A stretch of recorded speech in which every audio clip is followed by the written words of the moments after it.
Alright, so this list is going to be about lesser known Tamil cinema movies that I feel you should watch. Now, I'm going to preface by saying that some of these films I actually don't love. It's kind of ironic for me to say this because why would I refer you to films that I personally didn't love or kind of liked but didn't love? The reason why is because I feel like maybe these are films that will fit into your kind of liking or your kind of taste in film in comparison to mine. Sometimes I really love a certain film or maybe liked a certain movie, but the reason why I didn't love it is because something was missing. All these films are pretty creative or pretty interesting within the confines of commercial Tamil cinema. And they might be cliched or maybe there's something that's missing there, but I did feel like some of these movies had great music or great cinematography or great story or great performances or great direction or great production values, so on and so forth. So again, even if I didn't love every single entry in this list, I feel like these are films that you should revisit if you've seen them a long time ago. Revisit them. You might end up liking them a little more than I did. Or if you've never seen or heard of these films before, give them a chance. Maybe these films will end up being a personal favorite of yours.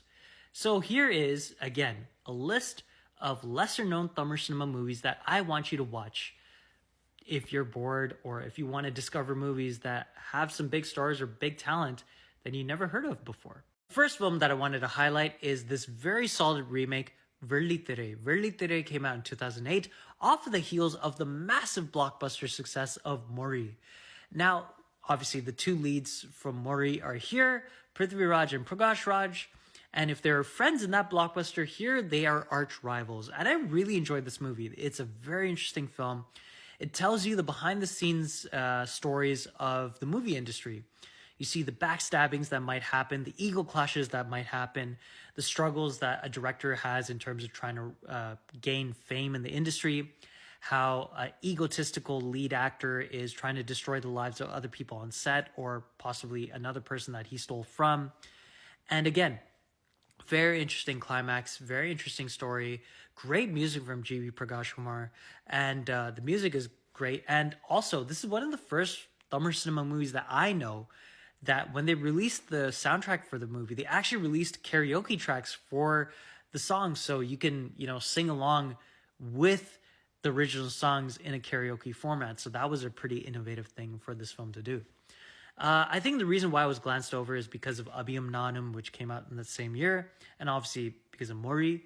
But give this film a watch. It's a very, very good remake. Pasanga 2 is a very solid movie. It was a hit when it first came out, but I feel like a lot of people have kind of forgotten about this movie because it came around the same time as the Singham movies, 24, and some of Surya's other films at the time. So even though he did an extended cameo in this movie alongside Amala Paul, I think that a lot of people have kind of forgotten that there was a sequel to Pasanga. So yeah, give this film a watch. It's a very good family-friendly movie.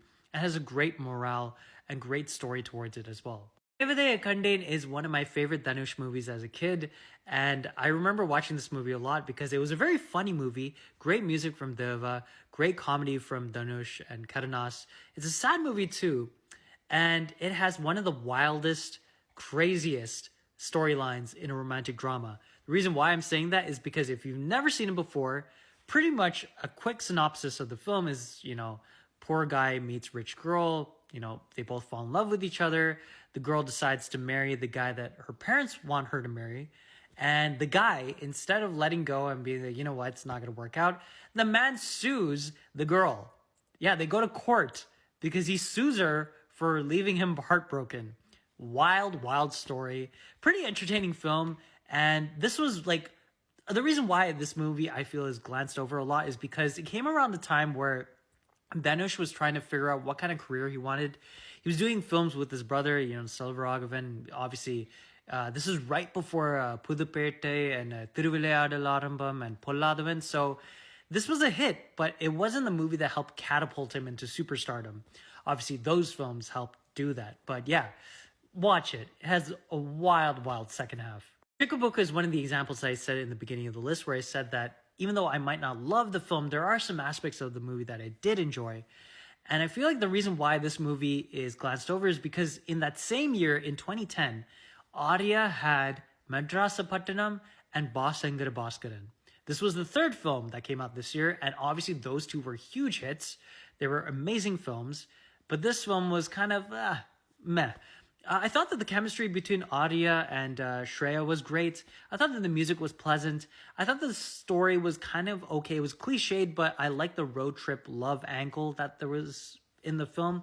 It just didn't, pay off by the end of the movie. But again, you might end up liking it. This might be one of the films that, I thought was okay, but maybe you'll end up enjoying a little more. But yeah, give Chick Book a try, because I feel like if you love romantic comedy / drama films, this might be your cup of tea. Navina Saraswati Sabadam is one of my favorite films in the last few decades or so. It is a very underrated film in my personal opinion. It's very funny. Imagine Castaway mixed in with a religious fantasy element. That is pretty much Navina Saraswati Sabadam.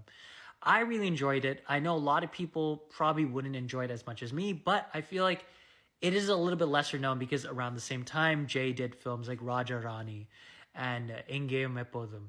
So obviously this film will be a little bit glanced over, but I feel like you should watch it. It is a funny movie in my personal opinion, and you might enjoy it. What if I told you that Vellavena Kapulamaidam is actually an official remake of a Rajamouli and Sunil film? You probably think I'm joking, but it actually is. Vellavena Kapulamaidam is actually the first solo movie that Sandhanam has ever done as a lead hero. He actually did a movie before this, and that movie is in this list as well. But I feel like this movie is glanced over because Sandhanam is a great comedian. He's had great comedic tracks in other films, but I think that people weren't really ready to see him as a lead solo hero. The film was kind of a hit when it first came out. It is a funny movie in my personal opinion. It's not really great, but I think you might enjoy it if you're into comedy / thriller films. Watch it if you want. Arai and Munna Traindal Kadavul is actually the first film that Sandhanam was a lead hero in alongside Ganja Karapu. Now obviously Vellavena Kapulamaidam, it was the first solo film that he did as a hero, but this is the first technical hero movie that he did. Now this is a very good movie. I really enjoyed it. I thought it was a blast. It was mismarketed as an out-and-out comedy. I think a lot of people are expecting it to be kind of like a Bruce Almighty kind of situation, but it is a very good movie about religion in a dramatic sense with comedic tones here and there. So it's more of a dramedy than an outward comedy drama. I thought the performances are great. This film got very glanced over because of the fact that Chimbu Devan's first directed film, Imse Edison, was Imse Edison. So I think a lot of people are expecting that kind of like similar tone in this movie. But if you want to see a really good dramedy about, people misusing religion or treating religion in a bad way and how they learn their lessons over time, I think that this movie is a really good watch. And Prakash Raj plays God.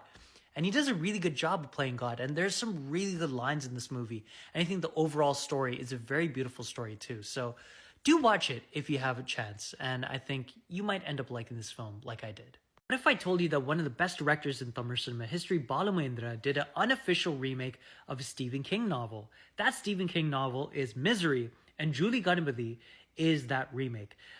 Sarita and Jairam are really good in this movie. I loved it when I was a kid. It was very interesting and very different from a usual Tamil cinema movie.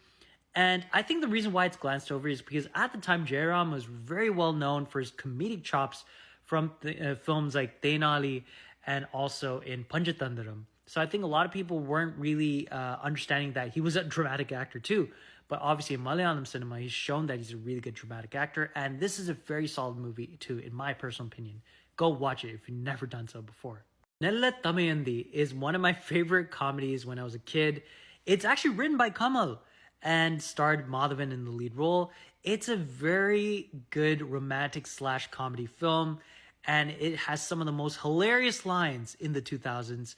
And it's pretty much glanced over because Madhavan's done huge hits like Ale Paide and Minnale at the time. So I think a lot of people kind of forgot about this movie, but please do watch it. It's hilarious. Nenjirukum Vere was not really promoted when it first came out. That's why it's glanced over, in my personal opinion. But please do watch it. It's an unofficial remake of John Q. Very excellent film. And it's actually directed by S.A. Chandrasekhar, Vijay's dad.